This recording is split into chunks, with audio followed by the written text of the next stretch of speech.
Vamos lá. O Tom Jobim uma vez chegou para o João Gilberto e disse: João, eu quero te apresentar uma pessoa.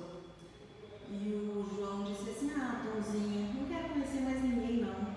Já conheci muita gente na minha vida.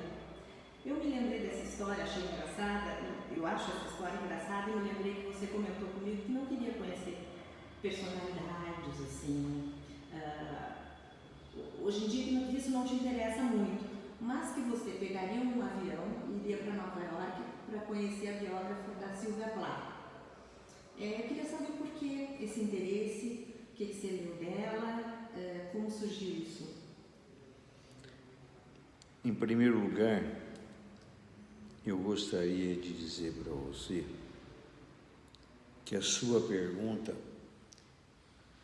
já me causou uma impressão que exige de minha parte uma reflexão. Há muitos anos atrás, um filho meu que estava entrando na adolescência, nós estávamos no Guarujá. Eu estava conversando com alguns amigos, né? E ele veio vindo com os amiguinhos dele e eu disse para o meu filho: meu filho, venha cá que eu quero te apresentar uns amigos. E o meu filho, refratário, disse: pai, eu não quero mais conhecer ninguém, eu já conheço muita gente. Eu creio que nessa época ele devia ter aproximadamente entre 10 e 12 anos de idade. Eu nunca mais me esqueci disso. E agora, surpreendentemente, você me conta essa história do Tom Jobim. E aí eu fico pensando, em primeiro lugar, obviamente, as duas histórias, o cotejo das duas histórias, né?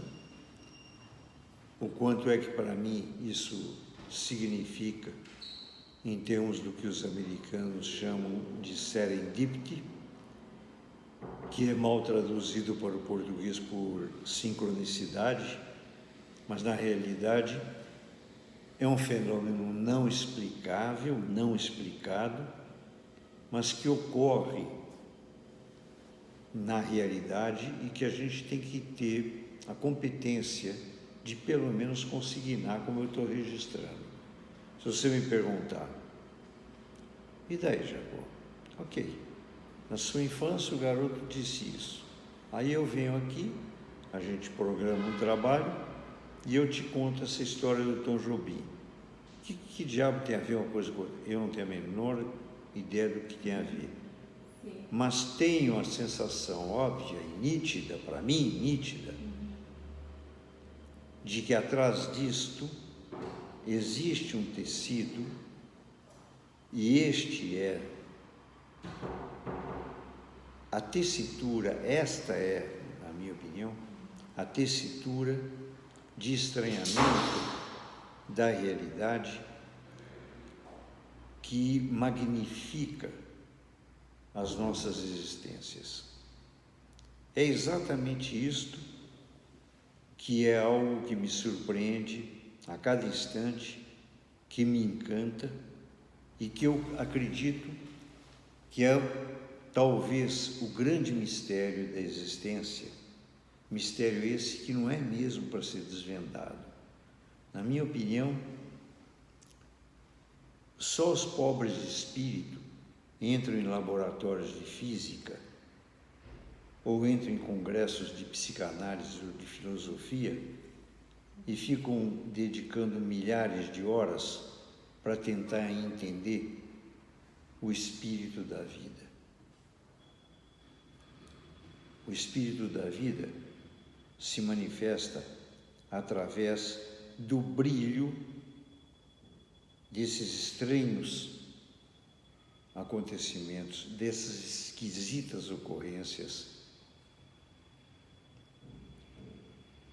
que alguns jogam em porões do inconsciente, outros jogam na física quântica, enfim, na sua impotência e na sua frustração, é Adão diante do paraíso, perplexo, olhando para trás e perguntando para Eva: e agora?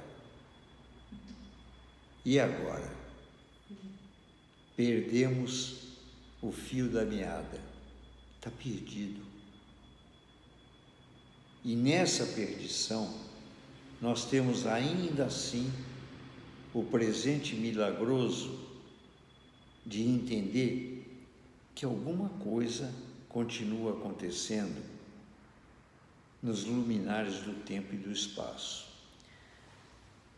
Retornando à sua pergunta, o que eu quero dizer é assim: eu não tenho realmente, e devo dizer para você que nunca tive, sabe, curiosidade de ter relações com aquilo que hoje se denomina de celebridades, no esporte, na política, na economia, na literatura. Nunca tive mais longínquo interesse. Devo confessar, deve ser até alguma limitação de minha parte, né? Eu já tive um amigo meu que disse que era porque eu era invejoso. Ele falou: você é um cara tão invejoso que você nunca quis conhecer pessoas excepcionais, porque diante delas você seria medíocre. Eu disse: não, medíocre eu já sei que eu sou, não preciso chegar perto deles. Mas também tenho dúvidas se eles são tão extraordinários. Mas o fato é que nunca tive interesse. Só que, estranhamente, no baralho da vida que a feiticeira do destino joga, eu conheci todos, o que é um outro fato surpreendente. Começando com presidentes da República, que é público e notório, que de uma maneira ou de outra eu contracenei com pelo menos 6 a 8 presidentes da República, com todos praticamente extraordinários esportistas e alguns deles maravilhosos, poderia citar muitos, mas tenho medo de citar com receio de esquecer alguns nomes e acabaria esquecendo. Os presidentes você consegue, Jacó? Você lembraria? Lembraria, mas vou ser franco com você. Eu prefiro não declinar, porque em linhas gerais foram todos, quase todos, quero sublinhar, quase todos decepções. Então prefiro não comentar. E insisto no vocábulo quase. Não quero generalizar, como não generalizo em relação a nada. O meu conhecimento de políticos e de política brasileira e internacional foi muito testemunhal.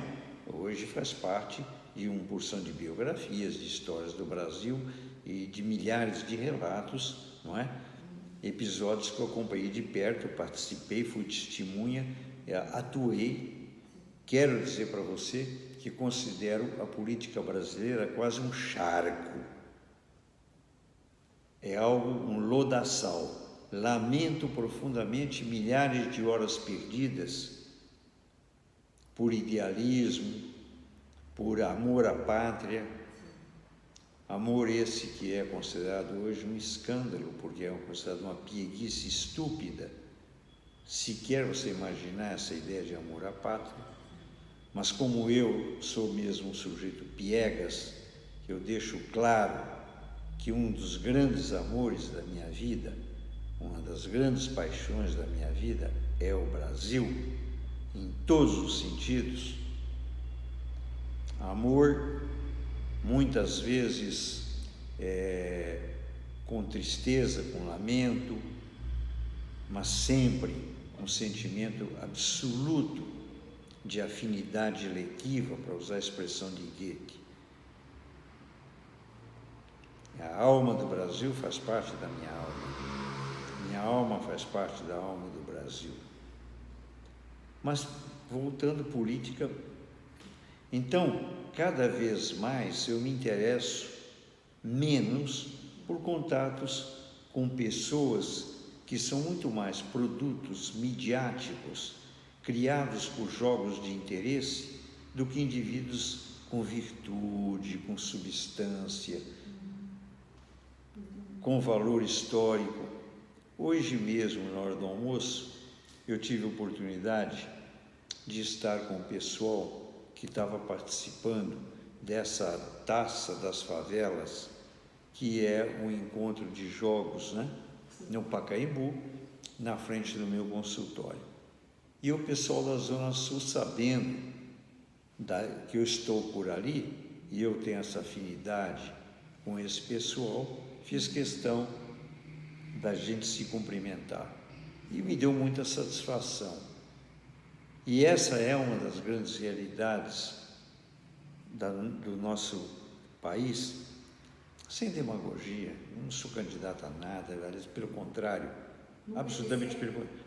Como? Nunca quis ser candidato? Fui muitas vezes pré-candidato e uma vez candidato. Sim. Uma vez fui candidato a deputado estadual pelo PSD, Partido Social Democrático.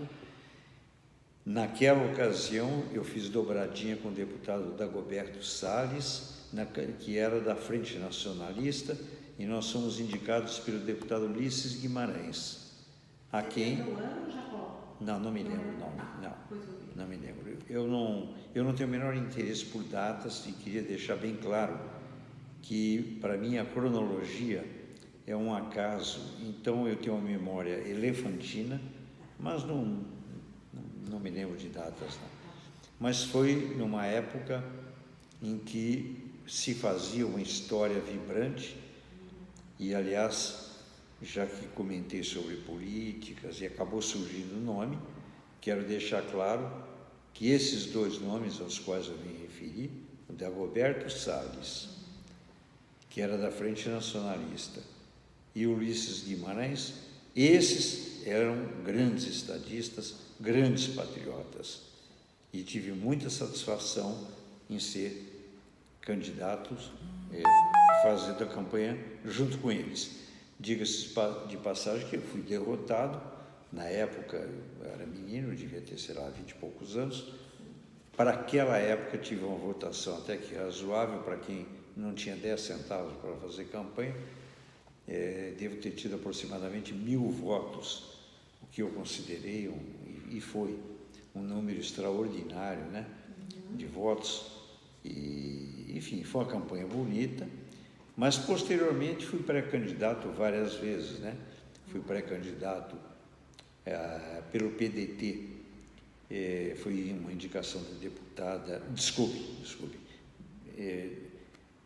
uma pré-indicação feita pela doutora Terezinha Zerbini, presidente e por indicação do movimento negro e o movimento feminino do PDT, por indicação de Leonel Brizola. A gente tinha se encontrado no dia do enterro do Ayrton Senna, e estava presente o Roberto Dávila, né, o jornalista Roberto Dávila, e, enfim, a gente tinha uma relação, e não foi exatamente no mesmo período, me parece, mas mais ou menos na mesma época.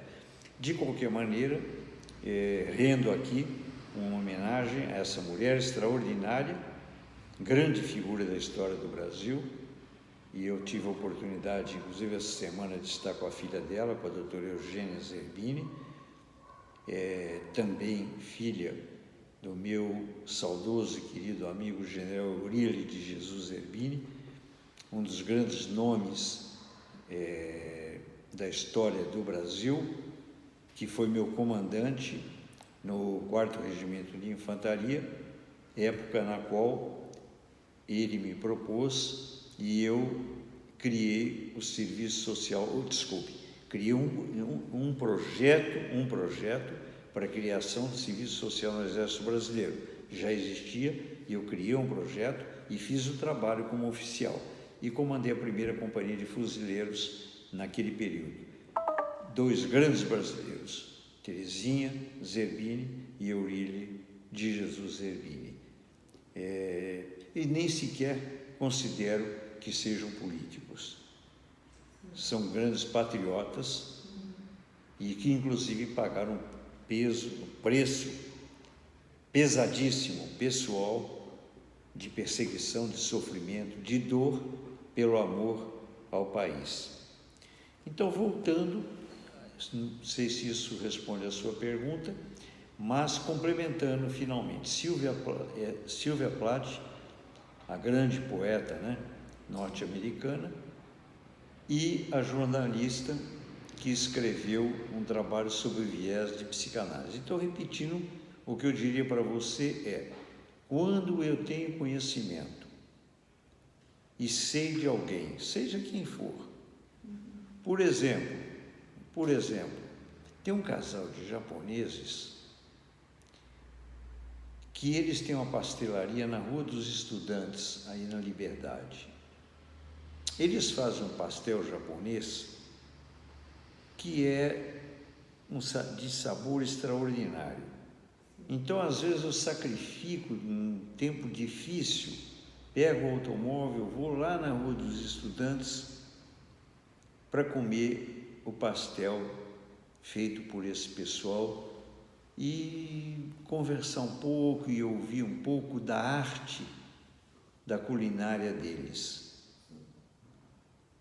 Com o que, creio eu, aprendo muito mais a arte de viver do que lendo compêndios de filosofia, psicologia, matemática, muitas vezes de gente muito pretensiosa, que eu devo te confessar humildemente que são tão geniais e extraordinários que às vezes leio a primeira página e não vou para a segunda porque sou incapaz de entender o que é que esses gênios cerebrais pretendem transmitir. Então, essa ordem de pessoas que me encanta, que me seduz e que me mobiliza. Maravilha. É bonito isso, bonito demais isso que você falou.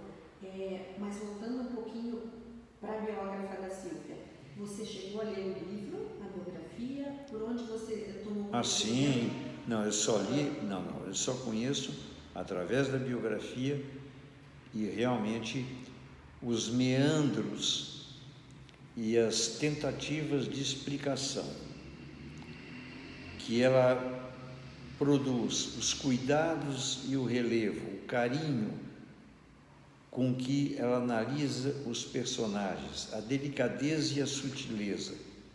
E é exatamente tudo isso que me apaixonou e que, tanto no caso do casal de japoneses, como no caso da biógrafa, é que me mobilizam e que me fazem entender o valor da aventura preciosa de tentar me relacionar com pessoas que solidificam a nossa ideia de que vale a pena viver. Maravilha. E você equipara, né, esse casal de japoneses com dá para equiparar, Jacó? Perfeitamente. Cada um com seu instrumental, cada um com seu instrumental. Na minha opinião, são indivíduos que tentam e conseguem desenhar na paisagem do cosmos alguma coisa que é singular, mas que é um contributo. É deles, mas que através deles muda o mundo. Maravilha.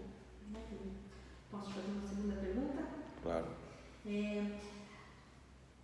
Você é muitas coisas, né? Você, se for você é assistente social, você é advogado, você é psicólogo. Eu queria saber em que momento a psicanálise te chamou a atenção, por que você foi para esse lado? Você lembra qual foi a motivação? Bom, em primeiro lugar, eu queria dizer para você que, para deixar claro, inclusive, né, que eu não tenho interesse especial na psicanálise. Hoje eu me exercito profissionalmente, basicamente, um grande número de horas no campo da psicologia em geral. E a psicanálise, no meu caso, ela entra só como um dos elementos, mas não é nem o principal, nem mesmo tem um relevo especial, não. Eu não... Você faz essa distinção, então? Sim, sim, sim. A Então, psicologia... vou mudar um pouquinho a minha pergunta? Pois não. Melhor que seja Claro. o viés psicológico? Claro. Como? É melhor que eu fale em psicologia, então? Mas eu queria deixar claro o seguinte, viu? A sua pergunta é interessante porque ela me permite dar uma explicação. Eu diria para você que eu trabalho vamos dizer, com o instrumental da psicologia e com a máxima franqueza e sem nenhum recurso de frasista, dizer para você que eu poderia estar me dedicando à equitação. O que me interessa, na realidade, é a compreensão da contingência humana. O que me interessa entender é por que, como, quando, onde e de que forma as pessoas se comportam e, na medida do possível, tentar dividir a minha experiência de vida, os meus poucos saberes, para participar no destino de pessoas que acreditam que eu possa ajudá-los. É só isso. Eu poderia, na minha opinião, fazer isso como barbeiro, como jogador de beisebol, qualquer situação. Ou como advogado, como fiz por muitos anos. No campo da psicologia, é um campo que, de certa maneira, pela ideia que socialmente se projeta em relação a essa profissão, fica mais fácil usar o instrumental. Mas é só por isto, absolutamente só por isto. Mas você consegue se lembrar se isso vem de criança, esse teu interesse? Sim, aí essa pergunta sim, essa pergunta sim, essa pergunta. O mais velho poderia ser adolescente, ou enfim, ou foi uma coisa tardia, um adulto mesmo? Não, essa pergunta sim, essa é a pergunta, na minha opinião, talvez mais interessante que eu possa estar refletindo aqui, pensando em voz alta, né? E eventualmente talvez alguém possa se motivar ou se interessar, ou não, né? Ou, pelo contrário, rejeitar. Eu acho que muito cedo, mas muito cedo mesmo, eu não sou capaz de te dizer com que idade, mas eu presumo que provavelmente nos primeiros anos de infância. Se eu tivesse que localizar, eu tenho a impressão que fica aí, talvez entre os 3 e os 5 anos de idade, eu comecei a ficar intrigado com o comportamento humano, com a estupidez sem limite do ser humano, com os sentimentos de ódio das pessoas, com o poder de destrutividade das pessoas e também com o amor, o sublime sentimento de solidariedade, a grandeza de alma. Então foi a constatação dessa subjetividade que desde a mais tenra infância começou a me chamar a atenção. Então, se você me perguntar, eu me atreveria a dizer para você que talvez tenha se gestado no meu psiquismo, no útero da minha mãe, essa perplexidade de por que as pessoas são como as pessoas são. Só que eu preciso acrescentar para você que este é um interesse secundário, porque o meu interesse maior é outro. É qual é o significado da vida. A questão do comportamento vem, para mim, numa segunda etapa. A primeira etapa, aquilo que me interessa mesmo, aquilo que me provoca é qual é o sentido da vida, dessa realidade que ao mesmo tempo tem comédia, tragédia e por isso drama. Qual foi, qual é e qual será? E provavelmente não existe nenhuma organicidade articulada, intelectual, cerebral em torno disso. A temática que o grande engenheiro, e não por acaso eu também sou maçom, o grande engenheiro organizou isto que é tão desorganizado, tão caótico e ao mesmo tempo uma filigrana de uma tapeçaria, de uma ourivesaria tão cuidadosa. Até a próxima.